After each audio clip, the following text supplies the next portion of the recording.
Bem, gente, essa é a nossa segunda aula, tá?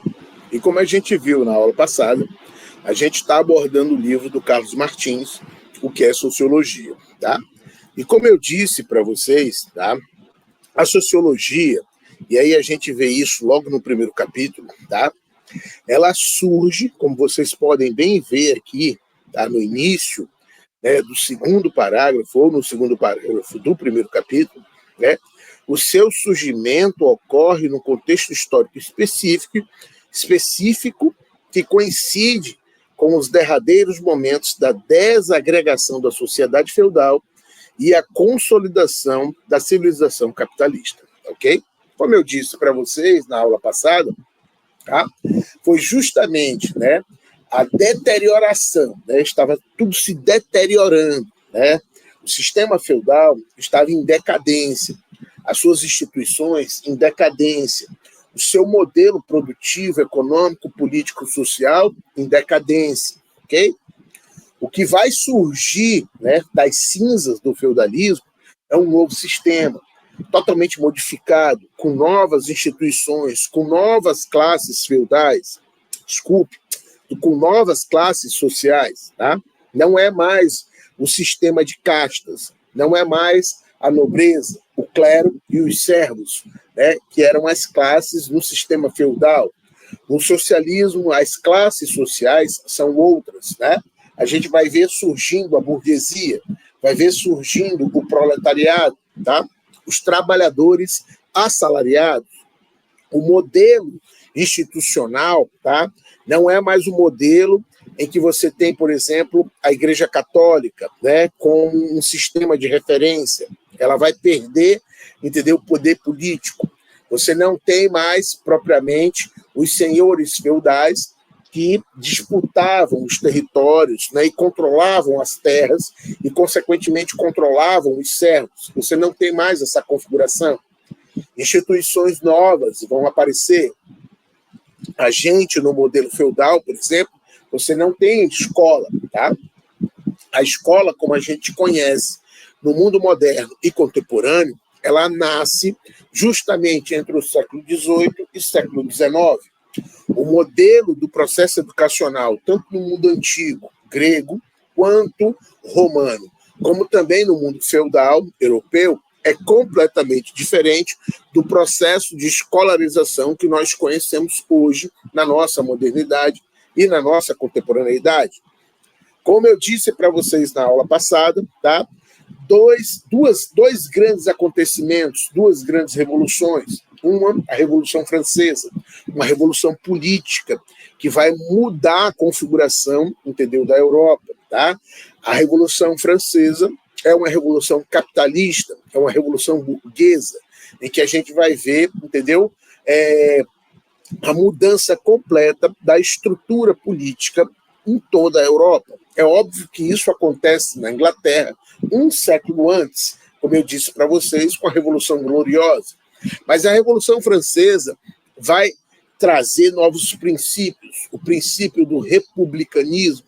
A gente vai ter a nova configuração de uma democracia que ainda conhecemos hoje.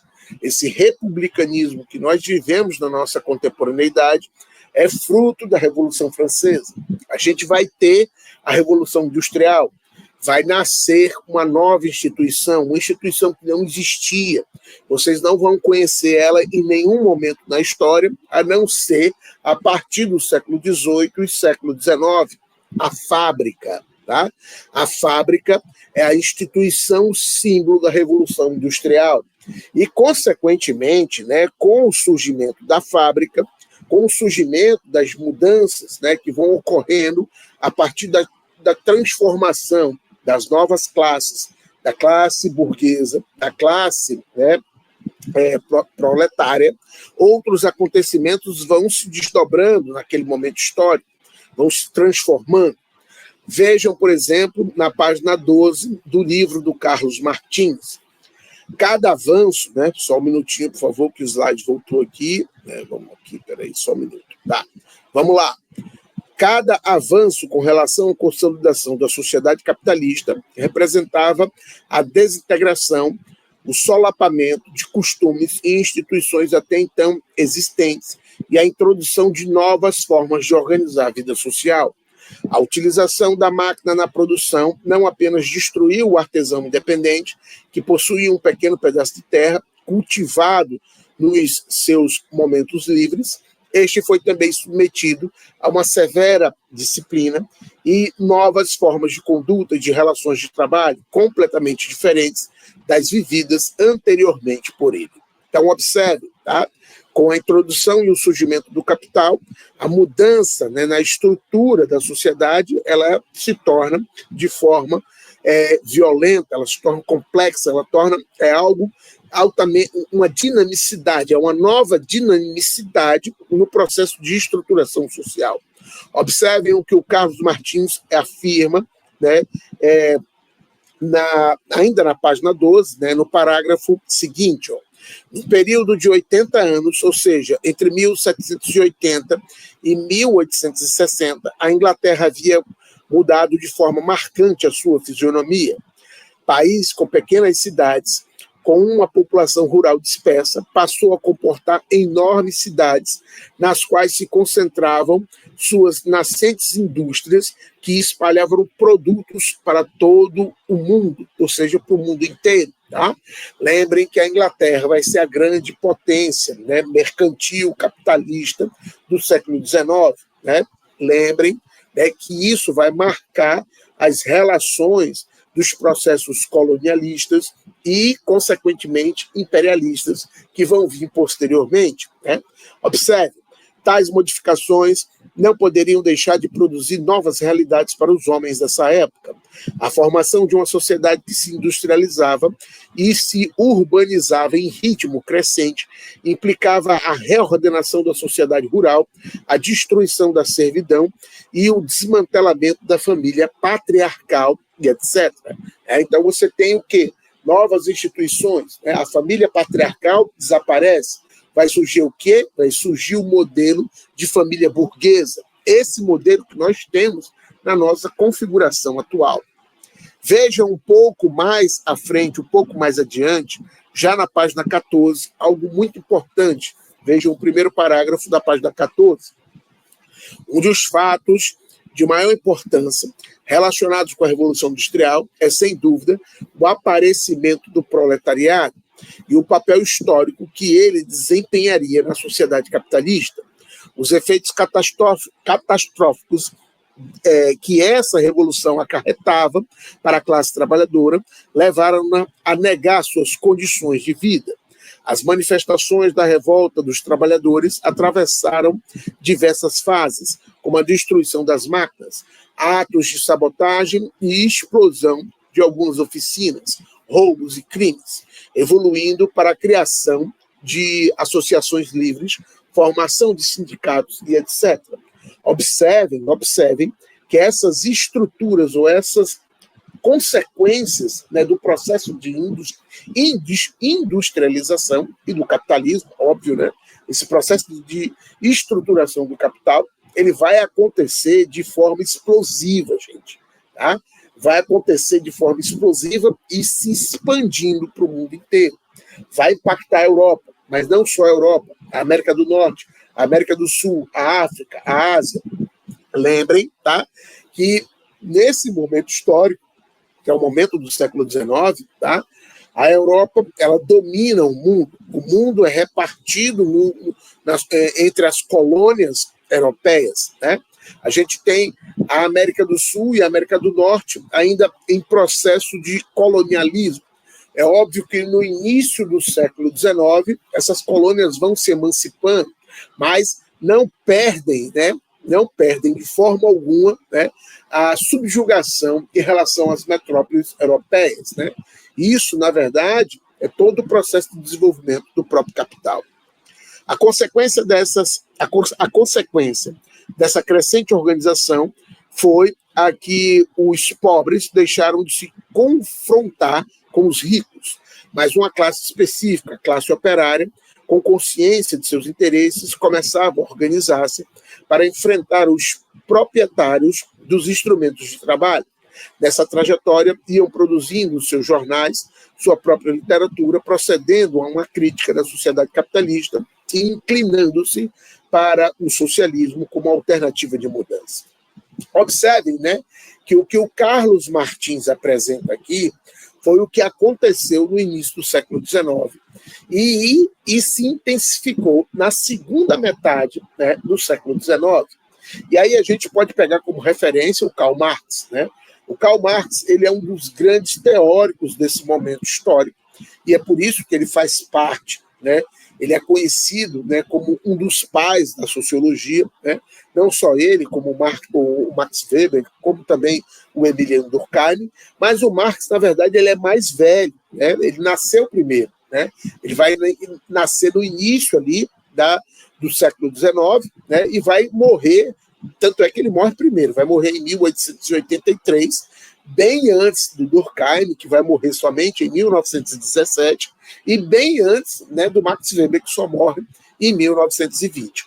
Se bem que o Max Weber, né, e a gente vai ver isso um pouco mais adiante, vai morrer muito cedo, né, vai morrer de febre espanhola, né, mas vai deixar sua marca na sociologia.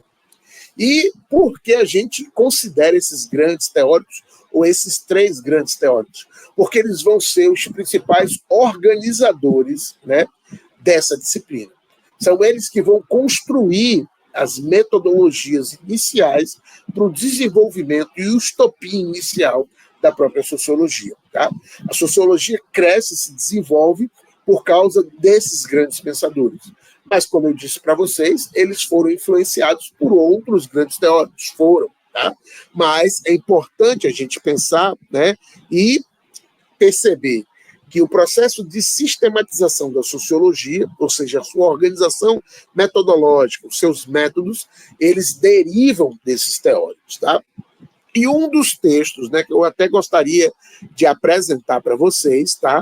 E aí a gente vai fazer uma apresentação inicial agora e posteriormente vamos tratar ainda um pouco melhor dele, né? É claro que o Karl Marx e o Friedrich Engels, né, que são parceiros, né, de análise sociológica, eles vão ter inúmeros outros livros publicados, mas é muito interessante vocês, por exemplo, observarem, né, o livro O Manifesto Comunista, que, na verdade, é um livro, vamos dizer assim, ele é um clássico, porque, na verdade, é um manifesto político, mas ele traz alguns princípios do método sociológico de análise do Karl Marx, né?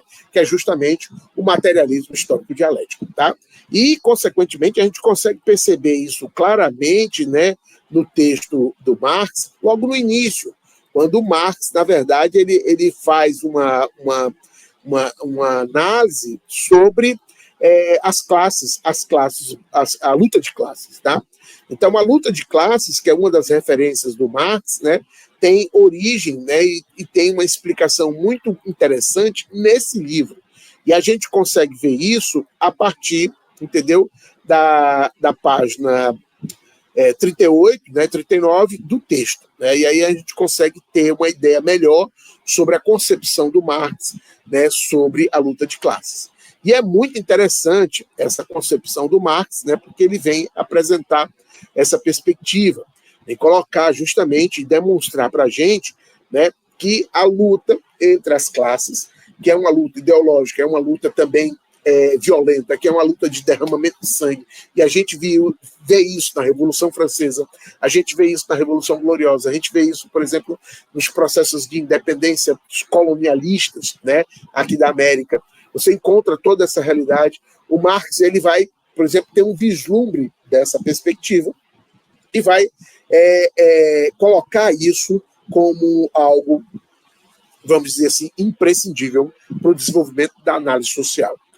Não significa, óbvio, né, que o Marx está certo, e aqui não vamos entrar nessas discussões, mas o que é importante é a gente verificar essa perspectiva.